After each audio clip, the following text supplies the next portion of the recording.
गौरी पुत्र गणेश भगवान की जय। जय श्री कृष्णा, राधे राधे। बोलिए श्री सत्यनारायण भगवान की जय।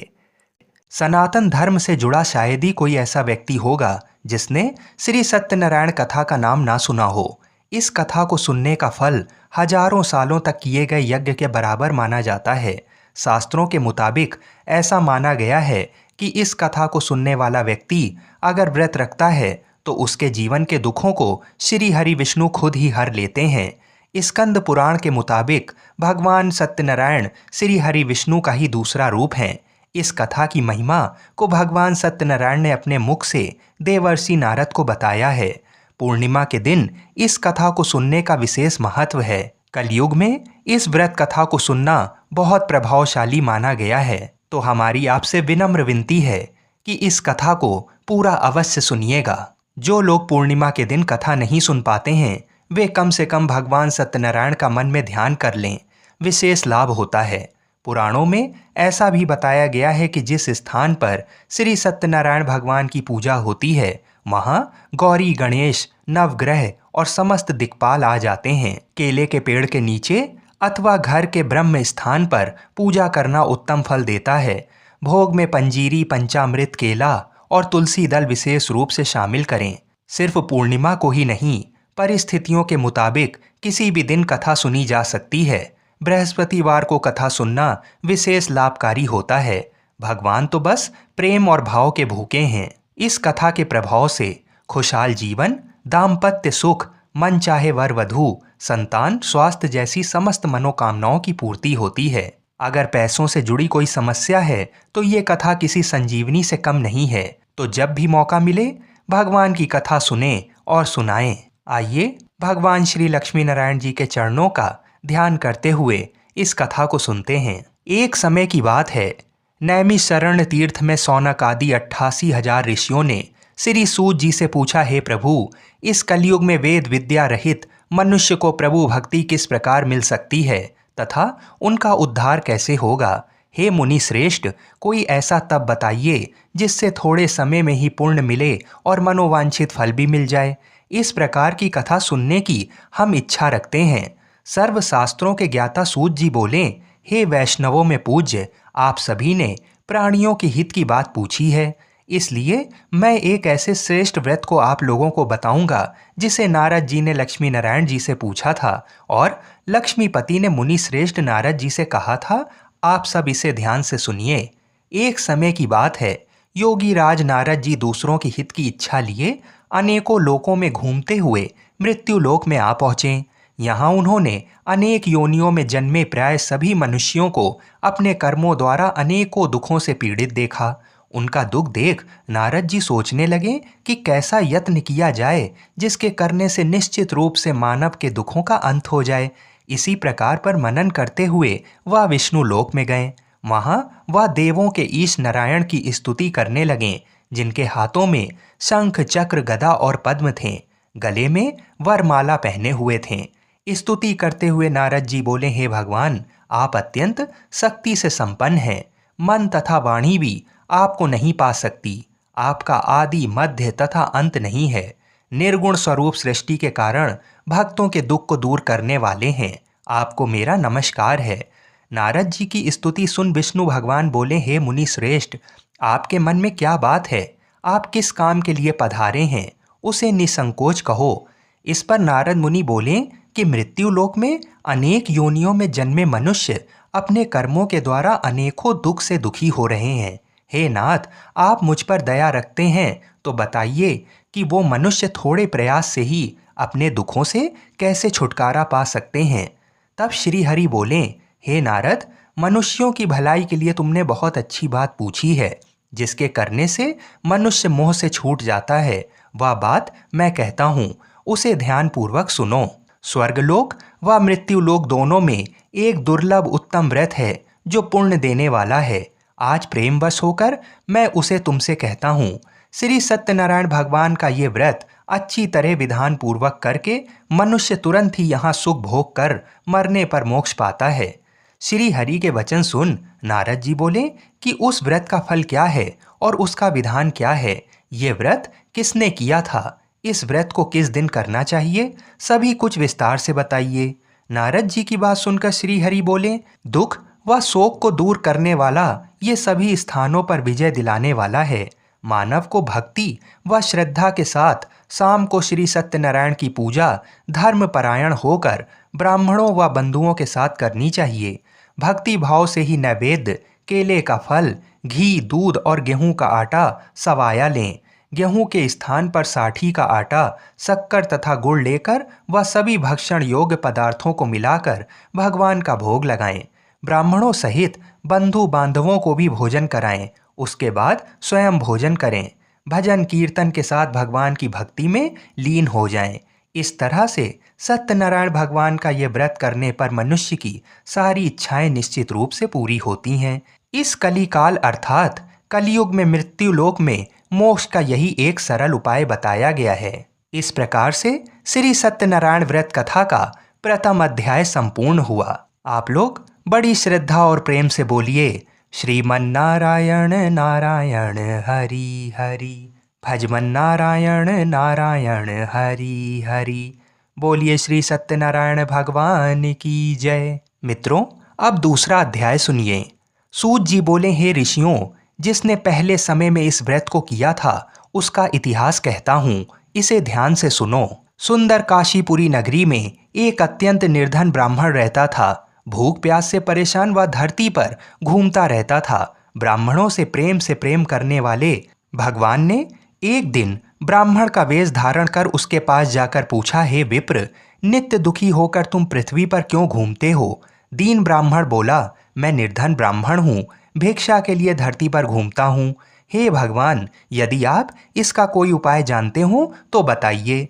वृद्ध ब्राह्मण कहता है कि सत्यनारायण भगवान मनोवांछित फल देने वाले हैं, इसलिए तुम उनका पूजन करो। इसे करने से मनुष्य सभी दुखों से मुक्त हो जाता है।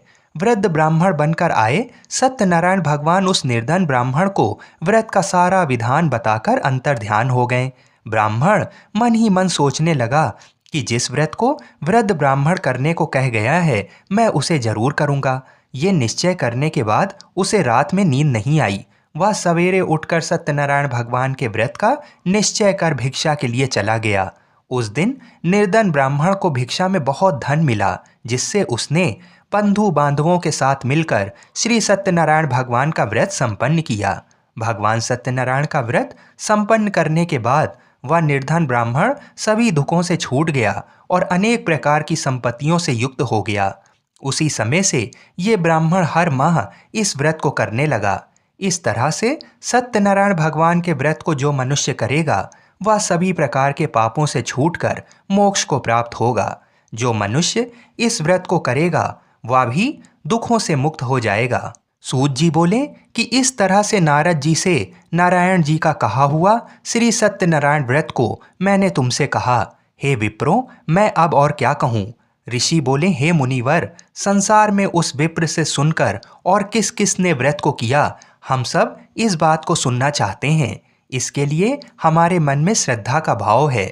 सूत जी बोले, हे मुनियों, जिस जिसने इस व्रत को किया है वह सब सुनो। एक समय वही विप्र धन व ऐश्वर्य के अनुसार अपने बंधु बांधवों के साथ इस व्रत को करने को तैयार हुआ। उसी समय एक लकड़ी बेचने वाला बूढ़ा आदमी आया और लकड़ियां बाहर रखकर अंदर ब्राह्मणों के घर में गया। प्यास से दुखी व लकड़हारा उनको व्रत करते देख विप्र को नमस्कार कर पूछने लगा कि आप ये क्या कर रहे हैं तथा इसे करने से क्या फल मिलेगा, कृपया मुझे भी बताइए। ब्राह्मण ने कहा कि सब मनोकामनाओं को पूरा करने वाला ये सत्यनारायण भगवान का व्रत है। इनकी कृपा से ही मेरे घर में धन धान्य आदि की वृद्धि हुई है। विप्र से सत्यनारायण व्रत के बारे में जानकर लकड़हारा बहुत प्रसन्न हुआ। चरणामृत लेकर वह प्रसाद खाने के बाद वह अपने घर गया। लकड़हारे ने अपने मन में संकल्प लिया कि आज लकड़ी बेचने से जो धन मिलेगा उसी से श्री सत्यनारायण भगवान का उत्तम व्रत करूंगा। मन में इस विचार को ले बूढ़ा आदमी सिर पर लकड़ियां रख उस नगर में बेचने गया जहां धनी लोग ज्यादा रहते थे। उस नगर में उसे अपनी लकड़ियों का दाम पहले से 4 गुना अधिक मिलता है। बूढ़ा प्रसन्नता के साथ दाम लेकर केले, शक्कर, घी, दूध, दही और गेहूं का आटा ले और सत्यनारायण भगवान के व्रत की अन्य सामग्रियां लेकर अपने घर गया। वहां उसने अपने बंधु बांधवों को बुलाकर विधि विधान से सत्यनारायण भगवान का पूजन और व्रत किया। इस व्रत के प्रभाव से वह बूढ़ा लकड़हारा धन पुत्र आदि से युक्त होकर संसार के समस्त सुख भोग कर अंतकाल में वैकुंठ धाम चला गया। इस प्रकार से श्री सत्यनारायण व्रत कथा का दूसरा अध्याय संपूर्ण हुआ। आप लोग बड़े श्रद्धा और प्रेम से बोलिए, श्रीमन नारायण नारायण हरि हरि, भजमन नारायण नारायण हरि हरि। बोलिए श्री सत्यनारायण भगवान की जय। मित्रों, अब श्री सत्यनारायण कथा का तीसरा अध्याय सुनिए। सूत जी बोले, हे श्रेष्ठ मुनियों, अब आगे की कथा कहता हूँ।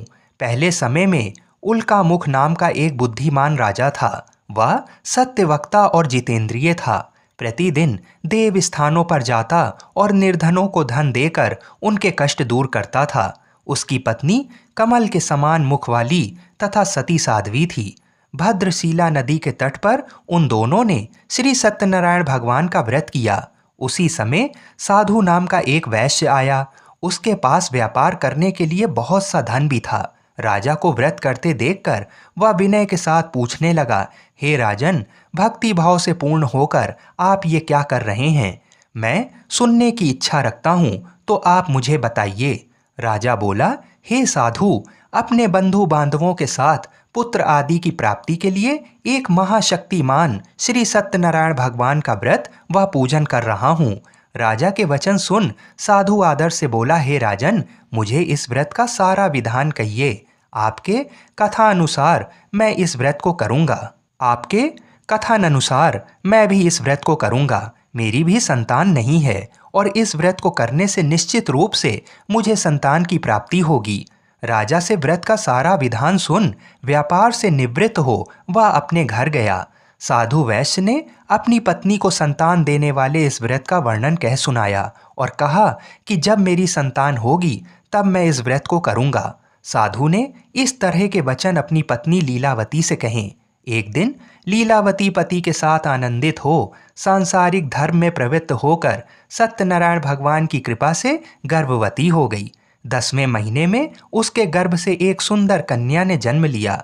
दिनों दिन वह ऐसे बढ़ने लगी कि जैसे कि शुक्ल पक्ष का चंद्रमा बढ़ता है।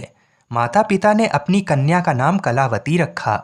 एक दिन लीलावती ने मीठे शब्दों में अपने पति को याद दिलाया कि आपने सत्यनारायण भगवान के जिस व्रत को करने का संकल्प किया था उसे करने का समय आ गया है। आप इस व्रत को करिए। साधु बोला कि हे प्रिय, इस व्रत को मैं उसके विवाह पर करूंगा। इस प्रकार अपनी पत्नी को आश्वासन देकर वह नगर को चला गया। कलावती पिता के घर में रह वृद्धि को प्राप्त हो गई। साधु ने एक बार नगर में अपनी कन्या को सखियों के साथ देखा तो तुरंत ही दूत को बुलाया और कहा कि मेरी कन्या के लिए योग्य वर देख कर आओ। साधु की बात सुनकर दूत कंचन नगर में पहुंचा और वहां देखभाल कर लड़की के सुयोग्य वाणिक पुत्र को ले आया। सुयोग्य लड़के को देख साधु ने बंधु बांधवों को बुलाकर अपनी पुत्री का विवाह कर दिया। लेकिन दुर्भाग्य की बात ये कि साधु ने अभी भी श्री सत्यनारायण भगवान का व्रत नहीं किया। इस पर श्री भगवान क्रोधित हो गए और श्राप दिया कि साधु को अत्यधिक दुख मिले। अपने कार्य में कुशल साधु बनिया जमाई को लेकर समुद्र के पास स्थित होकर रत्नासारपुर नगर में गया। वहां जाकर दामाद ससुर दोनों मिलकर चंद्रकेतु राजा के नगर में व्यापार करने लगे। एक दिन भगवान सत्यनारायण की माया से एक चोर राजा का धन चुराकर भाग रहा था। उसने राजा के सिपाहियों को अपना पीछा करते देख चुराया हुआ धन वहां रख दिया जहां साधु अपने जमाई के साथ ठहरा हुआ था।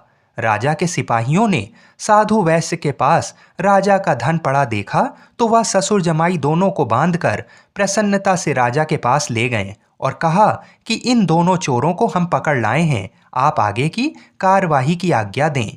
राजा की आज्ञा से उन दोनों को कठिन कारावास में डाल दिया गया और उनका सारा धन भी उनसे छीन लिया गया। श्री सत्यनारायण भगवान से श्राप से साधु की पत्नी भी बहुत दुखी हुई। घर में जो धन रखा था उसे चोर चुरा ले गए। शारीरिक तथा मानसिक पीड़ा व भूख प्यास से अति दुखी हो अन्न की चिंता में कलावती ब्राह्मण के घर गई। वहां उसने श्री सत्यनारायण भगवान का व्रत होते देखा, फिर कथा भी सुनी। वह प्रसाद ग्रहण कर वह रात को घर वापस आई। माता ने कलावती से पूछा कि हे पुत्री, अब तक तुम कहाँ थी? तेरे मन में क्या है? कलावती ने अपनी माता से कहा, हे माता, मैंने एक ब्राह्मण के घर में श्री सत्यनारायण भगवान का व्रत देखा है।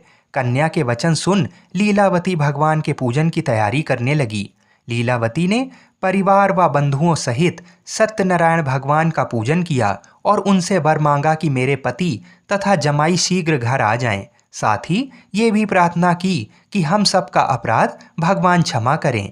श्री सत्यनारायण भगवान इस व्रत से संतुष्ट हो गए और राजा चंद्रकेतु को सपने में दर्शन दे कहा कि हे राजन, तुम उन दोनों वैश्यों को छोड़ दो और तुमने उनका जो धन लिया है उसे भी वापस कर दो। अगर ऐसा नहीं किया तो मैं तुम्हारा धन, राज्य व संतान सभी को नष्ट कर दूंगा। राजा को ये सब कहकर वह अंतर ध्यान हो गए।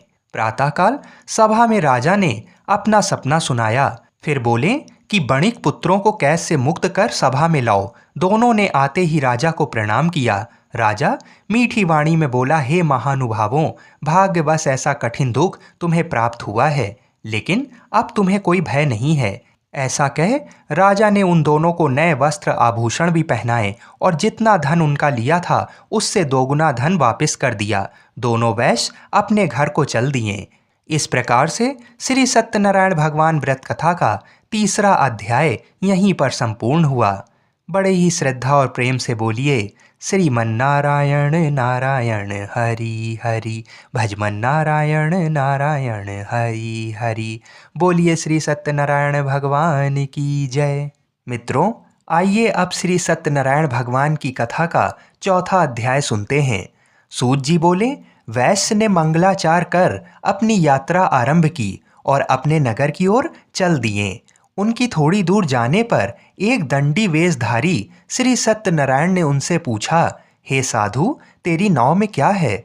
अभिवाणी वणिक हंसता हुआ बोला, हे दंडी, आप क्यों पूछते हो? क्या धन लेने की इच्छा है? मेरी नाव में तो बेल व पत्ते भरे हुए हैं। वैश्य के कठोर वचन सुन भगवान बोले, तुम्हारे वचन सत्य हों। दंडी ऐसा वचन कहकर वहां से दूर चले गए। कुछ दूर जाकर समुद्र के किनारे बैठ गए। दंडी के जाने के बाद साधु वैश्य ने नित्य क्रिया के पश्चात नाव को ऊंची उठती देखकर अचंभा माना और नाव में बेल पत्ते आदि देख वह मूर्छित हो जमीन पर गिर पड़ा। मूर्छा खुलने पर वह अत्यंत शोक में डूब गया। तब उसका दामाद बोला कि आप शोक ना मनाएं, ये दंडी का श्राप है, इसलिए हमें उनकी शरण में जाना चाहिए, तभी हमारी मनोकामना पूरी होगी। दामाद की बात सुनकर वह दंडी के पास पहुंचा और अत्यंत भक्ति भाव नमस्कार करके बोला, मैंने आपसे जो असत्य वचन कहे थे उनके लिए मुझे क्षमा कर दें। ऐसा कहकर महान शोकातुर हो रोने लगा। तब दंडी भगवान बोले, हे वणिक पुत्र, मेरी आज्ञा से बार बार तुम्हें दुख प्राप्त हुआ है। तू मेरी पूजा से विमुख हुआ। साधु बोला, हे भगवान, आपकी माया से ब्रह्मा आदि देवता भी आपके रूप को नहीं जानते, तब मैं अज्ञानी कैसे जान सकता हूँ? आप प्रसन्न होइए। अब मैं सामर्थ्य के अनुसार आपकी पूजा करूँगा। मेरी रक्षा करो और पहले के समान नौका में धन भर दो। साधु वैश्य के भक्तिपूर्वक वचन सुनकर भगवान प्रसन्न हो गए और उसकी इच्छा अनुसार वरदान देकर अंतर्ध्यान हो गए। ससुर जमाई जब नाव पर आए तो नाव धन से भरी हुई थी। फिर वही अपने अन्य साथियों के साथ सत्यनारायण भगवान का पूजन कर अपने नगर को चल दिए। जब नगर के नज़दीक पहुँचे तो दूत को घर पर खबर करने के लिए भेज दिया। दूत साधु की पत्नी को प्रणाम कर कहता है कि मालिक अपने दामाद सहित नगर के निकट आ गए हैं। दूत की बात सुन साधु की पत्नी लीलावती ने बड़े हर्ष के साथ सत्यनारायण भगवान का पूजन कर अपनी पुत्री कलावती से कहा कि मैं अपने पति के दर्शन को जाती हूँ, तू कार्य पूर्ण कर शीघ्र आ जा। माता के ऐसे वचन सुन कलावती जल्दी से प्रसाद छोड़ अपने पति के पास चली गई। प्रसाद की अवज्ञा के कारण श्री सत्यनारायण भगवान रुष्ट हो गए और नाव सहित उसके पति को पानी में डुबो दिया। कलावती अपने पति को वहां ना पाकर रोती हुई जमीन पर गिर गई। नौका को डूबा हुआ देख वह कन्या को रोता हुआ देख साधु दुखी होकर बोला कि हे प्रभु, मुझसे तथा मेरे परिवार से जो भूल हुई है उसे क्षमा करें। साधु के दीन वचन सुनकर श्री सत्यनारायण भगवान प्रसन्न हो गए और आकाशवाणी हुई, हे साधु, तेरी कन्या मेरे प्रसाद को छोड़कर आई है, इसलिए उसका पति अदृश्य हो गया है। यदि वह घर जाकर प्रसाद खाकर लौटती है तो इसे इसका पति अवश्य मिलेगा। ऐसी आकाशवाणी सुन कलावती घर पहुंचकर प्रसाद खाती है और फिर आकर अपने पति के दर्शन करती है। इसके बाद साधु अपने बंधु बांधवों सहित श्री सत्यनारायण भगवान का विधि विधान से पूजन करता है। इस लोक का सुख भोग व अंत में स्वर्ग जाता है। इस प्रकार से श्री सत्यनारायण भगवान व्रत कथा का चतुर्थ अध्याय संपूर्ण हुआ। बड़े ही श्रद्धा और प्रेम से बोलिए, श्रीमन्नारायण नारायण हरि हरि, भजमन नारायण नारायण हरि हरि। बोलिए श्री सत्यनारायण भगवान की जय। आइए अब श्री सत्यनारायण भगवान की कथा का 5वां अध्याय सुनते हैं। सूत जी बोले, हे ऋषियों, मैं और भी एक कथा सुनाता हूँ, उसे भी ध्यानपूर्वक सुनो। प्रजापालन में लीन तुंगध्वज नाम का एक राजा था। उसने भी भगवान का प्रसाद त्याग कर बहुत ही दुख सहन किया। एक बार वन में जाकर वन्य पशुओं को मारकर वह बड़ के पेड़ के नीचे आया। वहां उसने ग्वालों को भक्ति भाव से अपने बंधुओं सहित सत्यनारायण भगवान का पूजन करते देखा। अभिमानवश राजा ने उन्हें देखकर भी पूजा स्थान में नहीं गया और ना ही उसने भगवान को नमस्कार किया। ग्वालों ने राजा को प्रसाद दिया, लेकिन उसने वह प्रसाद नहीं खाया और प्रसाद को वहीं छोड़ वह अपने नगर को चला गया। जब वह नगर में पहुंचा तो वहां सब कुछ तहस नहस हुआ पाया तो वह शीघ्र ही समझ गया कि ये सब भगवान ने ही किया है। वह दोबारा ग्वालों के पास पहुंचा और विधि पूर्वक पूजा करके प्रसाद खाया तो श्री सत्यनारायण भगवान की कृपा से सब कुछ पहले जैसा हो गया। दीर्घ काल तक सुख भोगने के बाद मरणोपरांत उसे स्वर्गलोक की प्राप्ति हुई। जो मनुष्य परम दुर्लभ इस व्रत को करेगा तो भगवान सत्यनारायण की अनुकंपा से उसे धन धान की प्राप्ति होगी। निर्धन धनी हो जाता है और भय मुक्त हो जीवन जीता है। संतानहीन मनुष्य को संतान सुख मिलता है और सारे मनोरथ पूर्ण होने पर मानव अंतकाल में बैकुंठ धाम को जाता है। सूत जी बोले, जिन्होंने पहले इस व्रत को किया है अब उनके दूसरे जन्म की कथा कहता हूँ। वृद्ध सतानंद ब्राह्मण ने सुदामा का जन्म लेकर मोक्ष की प्राप्ति की। लकड़हारे ने अगले जन्म में निषाद बनकर मोक्ष प्राप्त किया। उल्का मुख नाम का राजा दशरथ होकर वैकुंठ को गए। साधु नाम के वैश्य ने मोर ध्वज बनकर अपने पुत्र को आरे से चीर कर मोक्ष पाया। महाराज तुंगध्वज ने स्वयंभू होकर भगवान में भक्ति युक्त हो कर्म कर मोक्ष पाया। इस प्रकार से श्री सत्यनारायण व्रत कथा का 5वां अध्याय संपूर्ण हुआ। बड़े ही श्रद्धा और प्रेम से बोलिए, श्रीमन्नारायण नारायण हरि हरि, भजमन नारायण नारायण हरि हरि। बोलिए श्री सत्यनारायण भगवान की जय। आइए अब श्री सत्यनारायण भगवान की आरती सुनते हैं। जय श्री लक्ष्मी रमणा, स्वामी जय लक्ष्मी रमणा, सत्यनारायण स्वामी, सत्यनारायण स्वामी, जनपातक हरणा। ओम जय लक्ष्मी रमणा, रत्न जड़ित सिंहासन, अद्भुत छवि राजय, स्वामी अद्भुत छवि राजय। नाद करद निरंतर, नाद करद निरंतर, घंटा ध्वनि बाजे। ओम जय लक्ष्मी रमणा, प्रगट भये कलि कारण, द्विज को दर्श दियो, स्वामी द्विज को दर्श दियो। बूढ़ा ब्राह्मण बन के, बूढ़ा ब्राह्मण बन के, कंचन महल कियो। ओम जय लक्ष्मी रमणा, दुर्बल भील कराल, जिन पर कृपा करी, स्वामी जिन पर कृपा करी। चंद्रचूर्ण एक राजा, चंद्रचूर्ण एक राजा, तिनकी विपत हरी। ओम जय लक्ष्मी रमणा। वैश्य मनोरथ पायो, श्रद्धा तज दीनी। स्वामी श्रद्धा तज दीनी। सो फल भोग्यो प्रभु जी, सो फल भोग्यो प्रभु जी, फिर स्तुति कीन्ही। ओम जय लक्ष्मी रमणा। भाव भक्ति के कारण छिन छिन रूप धरियो, स्वामी छिन छिन रूप धरियो। श्रद्धा धारण कीनी, श्रद्धा धारण कीनी, जन को काज सरियो। ओम जय लक्ष्मी रमणा। ग्वाल बाल संग राजा, बन में भक्ति करी। स्वामी बन में भक्ति करी। मन वांछित फल दीना, मन वांछित फल दीना, दीन दयाल हरि। ओम जय लक्ष्मी रमणा। चढ़त प्रसाद सवाया, कदली फल मेवा। स्वामी कदली फल मेवा। धूप दीप तुलसी से, धूप दीप तुलसी से, राजी सत देवा। ओम जय लक्ष्मी रमणा। श्री सत्यनारायण जी की आरती जो कोई नर गावे। स्वामी आरती जो कोई नर गावे।